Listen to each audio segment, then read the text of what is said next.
నూలులో శతాబ్దాల గౌరవం, పట్టు పరంపరకు ప్రతీక, సంప్రదాయానికి శాశ్వత చిరునామా సఖీ. నమస్కారం అండి, సుమన్ టీవీకి స్వాగతం. నేను గీతాంజలి. ప్రస్తుతం మనతో పాటు ఉన్నారు భారతీయ శంకరపీఠం వ్యవస్థాపకులు, ప్రముఖ ఆధ్యాత్మికవేత్త, జ్యోతిష్యులు, బ్రహ్మశ్రీ అన్నవరపు తిరుపతిమూర్తి అవధాని గురువు గారు.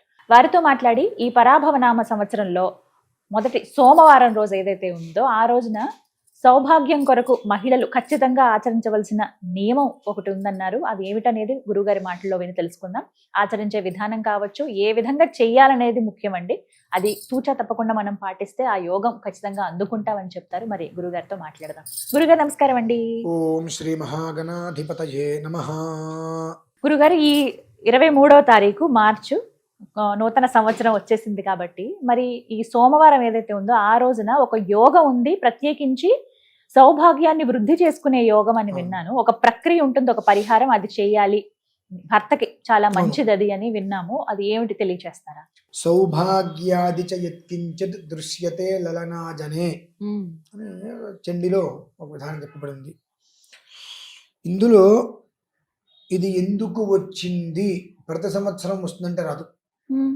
మొదటి నుంచి కూడా పరాభవనామ సంవత్సరము ప్రతి మనిషికి పరాభవం పట్టం కట్టక తప్పదు, గురువుకి బలం లేదు అని చెప్పి మొత్తుకుంటూ వచ్చారు. ఈసారి జాతకం అది ఏమిటి అంటే మీరు జాగ్రత్తగా పరిశీలించండి అమ్మా. 19వ తారీఖు ఉదయం 6 గంటలకి అమావాస్యలపై పాఠ్యం వచ్చింది. ఆ రోజు ఉత్తరాభాద్ర నక్షత్రంతో యుగాది ప్రారంభమైంది. ఉత్తరాభాద్ర నక్షత్రంతో యుగాది ప్రారంభమైంది. ఈ ఉత్తరాభాద్ర నక్షత్రం ఎవరిది? శనిది. మామూలుగా అశ్విని నక్షత్రంతో ప్రారంభం కావాలి మనకు. కర్మ ప్రారంధవశాత్తు కొన్ని కర్మలు తప్పించుకోలేని పరిస్థితి, కొన్ని యోగాలు వృద్ధి కలిగేటువంటి పరిస్థితి ఏకకాలంలో భగవంతుడు ఇస్తాడు అంటారు చూసారండి. ఇటువంటివి గురుబలం లేదు అని అంటే ఎందుకు లేదు అని రకరకాలుగా అనుకుంటాం. 5 సంవత్సరాలు వెనక్కి వెళ్తే శని రాజు అయ్యాడన్నమాట. మొన్న ఎలక్షన్స్ కాక ముందు ఎలక్షన్స్ శని రాజు అయ్యాడు.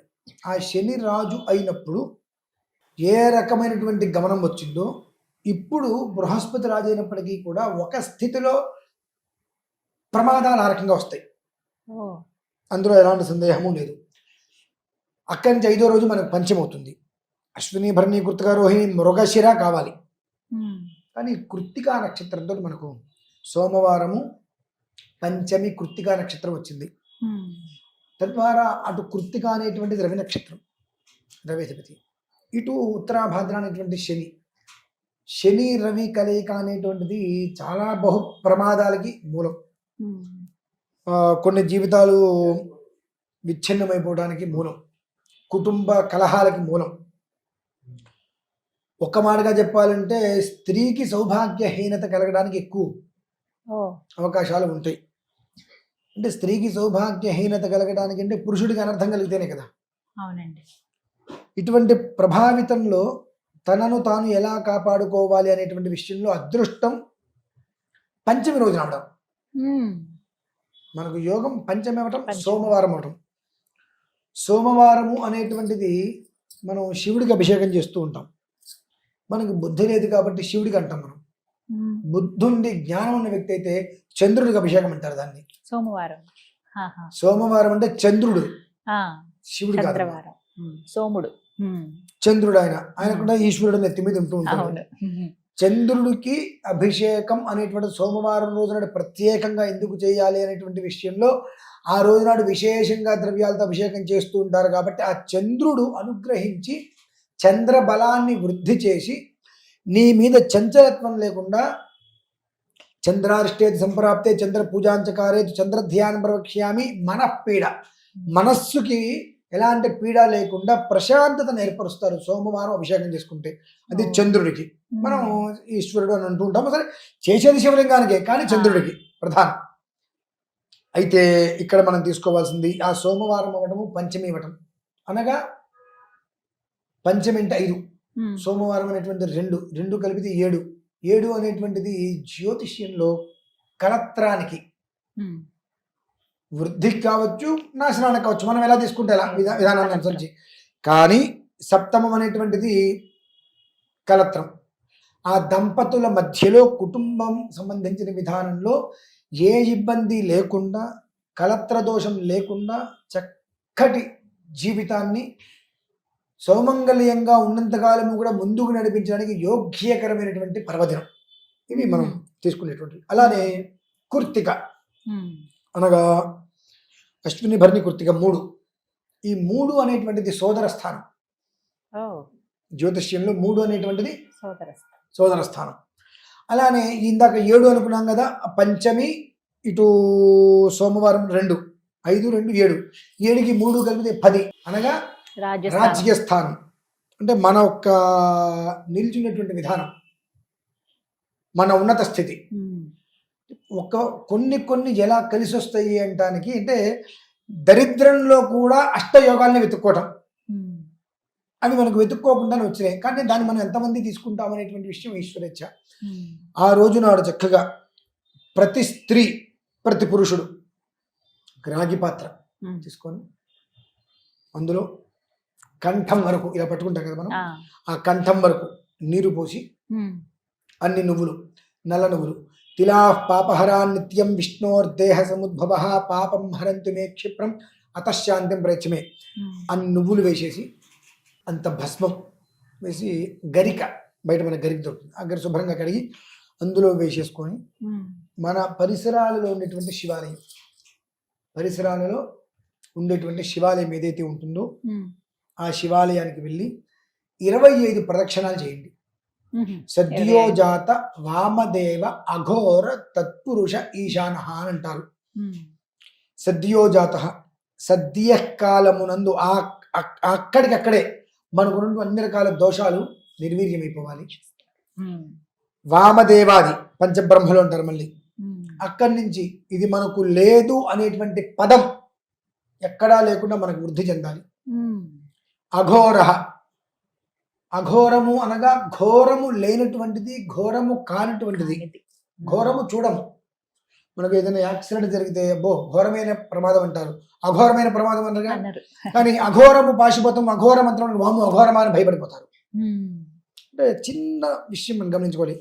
ఆ అఘోరాది పంచబ్రహ్మలు అంటారు. మళ్ళీ ఈ అఘోరాది పంచబ్రహ్మలతో ఆ కుటుంబంలో ఎవ్వరికీ కూడా ఏ ప్రమాదము జరిగి కింద పడు రక్తం వచ్చేదో చిన్న చిన్న వాటితో మినహాయిస్తే కాస్త 10 రోజులు విశ్రాంతి తీసుకోవాలి, బెడ్ రెస్ట్ తీసుకోవాలి, ప్రమాదం జరిగింది కుట్లేయాలనేటువంటి రానికుండా తత్పురుష, చక్కటి యొక్క తత్పురుషులు అనగా సత్పురుషులు, చక్కటి పురుషులతో సత్సంగం అనేటువంటిది ఏర్పడి ధర్మకార్యాలలో ఉంటూ ఆ తర్వాత ప్రశాంతతనిచ్చేటువంటి విధానం ఏర్పరుస్తుంది.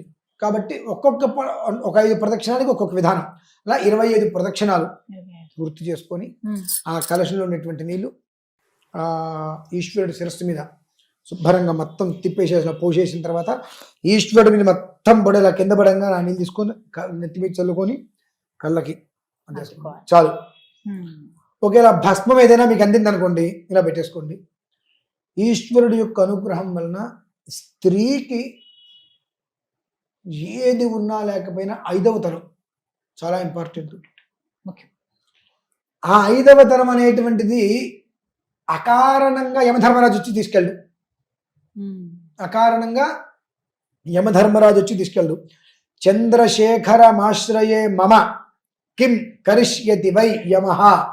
ఆయన 16 సంవత్సరాలకు ఆయుష్ పూర్తయిపోయిందనంటే శివుని పెట్టుకున్నాడు. ఇట్లా నేను ఈశ్వరుని పెట్టుకున్నా. చంద్రశేఖరమాశ్రయే, చంద్రశేఖరుని ఆశ్రయించా. మమ నేను కిం కరిష్యతి, నువ్వు ఏం చేస్తావు, నీ జాతరం చేసుకో అని చెప్పి యమధర్మరాజు మీదకి. మరి ఆ రకంగా ఆ చేసేటువంటి ప్రక్రియ వలన తన భర్తకు ఏ కారణం చేత కూడా అకాలంగా వచ్చేటువంటిది ఎలాంటిదైనప్పటికీ కూడా అనర్థం, ఎలాంటి ఇబ్బంది కూడా అకారణంగా వచ్చేటువంటి అవాంతరాలను పూర్తిగా దూరం చేసి ప్రశాంతతను చేకూర్చేటువంటి అద్భుతమైనటువంటి రోజండి. ఆ రోజు నాడు చక్కగా ప్రతి ఒక్కరూ ఒకవేళ గుడికి అవకాశం లేకపోతే అదే ఇంట్లో అయినా, అడగబోతున్నాను. ఒకవేళ దగ్గరలో లేదండి శివాలయం అనుకున్న వాళ్ళు ఏం చేయాలి? ఇంట్లో చక్కగా తులసి కోట దగ్గర శివలింగాన్ని పెట్టేసుకొని దాని చుట్టూ చక్కగా చేసి వేసుకోవటం. అదే రోజు నాడు నేను ప్రత్యేకంగా పంచముఖ మహామృత్యుంజయ హోమం చేస్తున్నాను. ఈ సద్యోజాత వామదేవ ఏవైతే ఉన్నాయో వీటితోటి వీటికి కరక్కాయ చాలా అవసరం అండి. కరక్కాయ అంటారు. అవునండి, తెలుసు. శివానికి 1,00,000 కరక్కాయలు తెప్పిస్తున్నా. అమ్మో, చాలా పెద్ద సంఖ్య. 1,00,000 కరక్కాయలు తెప్పించి ఆ రోజు నాడు బయట వాళ్ళు ఎవరు వచ్చినా రాకపోయినా నా అనేటువంటిది పరిసరాలలో ఉంటూ భారతీయ శంకరపీఠాన్ని ప్రతిరోజు వృద్ధి చేసుకుంటూ వచ్చేటువంటి ప్రతి ఒక్క మనిషి, అలాగే భగవత్ చింతనలో ఉండేటువంటి మనుషులకి కూడా ఏమీ కాకుండా ఉండాలనే ఉద్దేశంతో ఈ పంచముఖ ఈశ్వరుడికి సంబంధించినటువంటి మహామంత్రాలతోటి మృత్యుంజయ హోమం కూడా ఆ రోజు నాడు ప్రధానంగా అందులో నేను చేస్తుంది ఏమిటి అంటే కరక్కాయ. అదేమిటి అంటే దాన్ని హరిత అంటారండి. హరిత, కరక్కాయని హరిత అంటారు. హరిత అంటే విష్ణుమూర్తి. శివకేశవుల్ని ఏకం చేయటం కొన్ని మంత్రాలతో, తద్వారా వచ్చేటువంటి భస్మాన్ని అందరికీ ప్రసాదంగా ఇవ్వటం వలన, ఆ భస్మం పెట్టుకోవటం వలన భూత ప్రేత పిశాచ బద్ధ బ్రహ్మరాక్షస యక్ష యమదూత శాకిని ఢాకిని హాకిని అని చెప్పి ఎన్ని రకాలైనటువంటి ప్రమాదాలు చెప్పబడి ఉన్నాయో వాటి నుంచి పరిపూర్ణమైనటువంటి రక్ష. అదే నేను నార్మల్గా చేసుకునేటువంటిది. కానీ ప్రతి ఒక్క పురుషుడు కానీ స్త్రీ కానీ ఆ రోజు నాడు చేసుకోవాల్సిన విధానం ఇది. నేను అదే రోజు నాడు 100 కలశాలతో అభిషేకం చేస్తున్నా స్వామివారికి. 100 కలశాలతో అభిషేకం చేసి 1,00,000 కరక్కాయలతోటి హోమం చేస్తున్నా. అది నేను ప్రత్యేకంగా ఇటువంటి రోజు అనేటువంటిది మరలా మనం చూడ సాధ్యమైంది కాదు కాబట్టి ఆ రోజు నాడు పూర్తిగా సద్వినియోగం చేసుకోవాలనే ఉద్దేశంతో నేను చేసుకునేది. పాల్గొనకపోవడం ఎవరిష్టం వాళ్ళది. కానీ ప్రతి ఒక్కరు కూడా శివాలయము లేదా వారి ఇంట్లో అయినప్పటికీ కూడా ఈ ప్రక్రియని అనుసరించడం చాలా శ్రేయస్కరం. 23వ తారీఖు మార్చి సోమవారం. చక్కగా తెలియజేశారు. ధన్యవాదాలు గురువు గారు.